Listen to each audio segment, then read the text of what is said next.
Hey, what's up everyone, and welcome back to VC Football. For those of you who are new here, my name is Victor, and in today's video we will be analyzing the Champions League group stage between Borussia Dortmund and Barcelona. And also just want to let y'all know that this game was chosen due to a poll on our Twitter.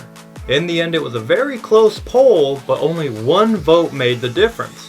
So if you want to have a say in what videos we make, go follow us on Twitter at VCFootball3. And I also just want to remind everybody that our giveaway is next week. So if you haven't entered already, be sure to watch my prior video so that you can learn how to be entered. And before we get into it, go ahead and subscribe and be sure to ring the bell icon to be notified of our future videos. Like the video as it helps support the channel, and share this video with a friend.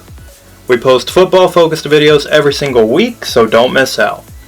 Without further ado, let's get started. As always, we will start off by having a quick recap of all of the players involved, as well as how each team lined up. Starting with the home team, Borussia Dortmund lined up in a 4-2-3-1, which was made up of the following players. Next, for the visitors, Barcelona lined up in their usual 4-3-3, and they consisted of the following. So how'd the game end? Well, the final score ended in a draw for both teams. However, the final score is a bit deceptive because when we have a look at the stats, it's clear that Dortmund was the dominating team. Borussia Dortmund created 13 shots, which was nearly double what Barcelona managed. Still worse than that is that Barcelona only managed one shot on target the entire game, courtesy of Luis Suarez. It seemed Barcelona was able to hold on to the ball more, but only laterally, with none of the midfielders having the vision in order to cut through Borussia Dortmund's back line.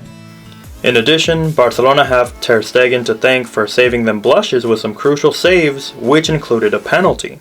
Marco Reus was the one who stepped up to take the penalty in the second half, but Ter Stegen kept his cool and made it look almost easy. Had it not been for the Barcelona keeper, Borussia Dortmund could have definitely embarrassed the Spanish giants. Another highlight of the game was the return of Messi, but even he was not able to make an impact on the game. And I would go as far as to say that he actually hurt Barcelona once he came in. Let me explain. First of all, Messi did not look like he was at 100%. He seemed just a bit slower than normal, but it is to be expected, so I'll cut him some slack because he just got back. Second, Barcelona was not able to press as effectively when Messi was brought on, which stretched the team and could have explained why Dortmund completely dominated the second half.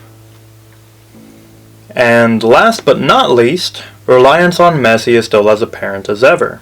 Instead of team build-up, Barcelona went back to just looking up and looking for Messi. And as evidence of this, I point to the multiple attempted dribbles by him that eventually resulted in a loss of possession. As for Dortmund, they definitely played a sound tactical game, both on offense and defense. Their goal was to stretch Barcelona by staying wide using the 4-2-3-1, and would then switch to a 4-4-2 when possession was lost. Dortmund also took advantage of Jordi Alba's injury. After Alba was subbed out, Sergi Roberto was brought in but was placed at right back, which meant Semedo was moved to left back.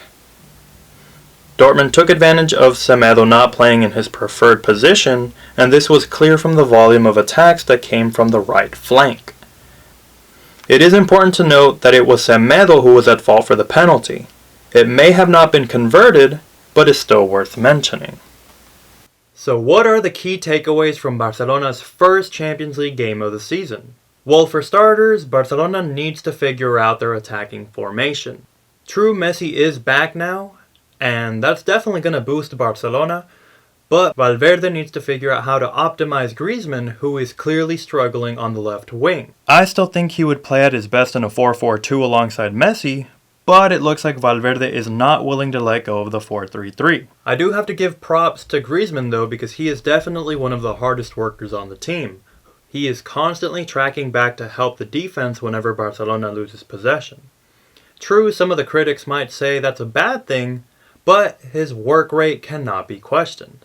In addition, the biggest problems for Barcelona lie in their defense.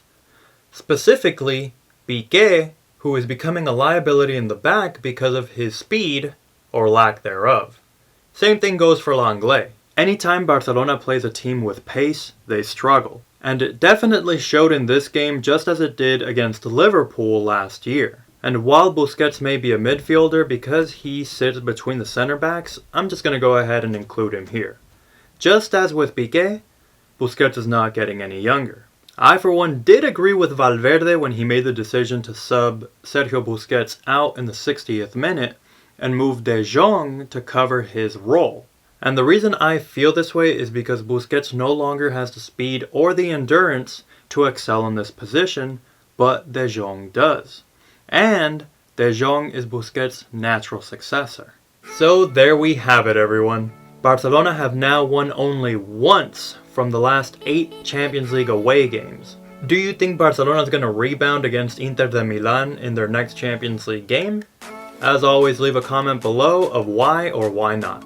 And again, if you haven't entered our giveaway, be sure to watch my last video to learn how to be entered before the cutoff date of September the 25th. Thank you as always for making it until the end of the video, and I will catch you in the next one.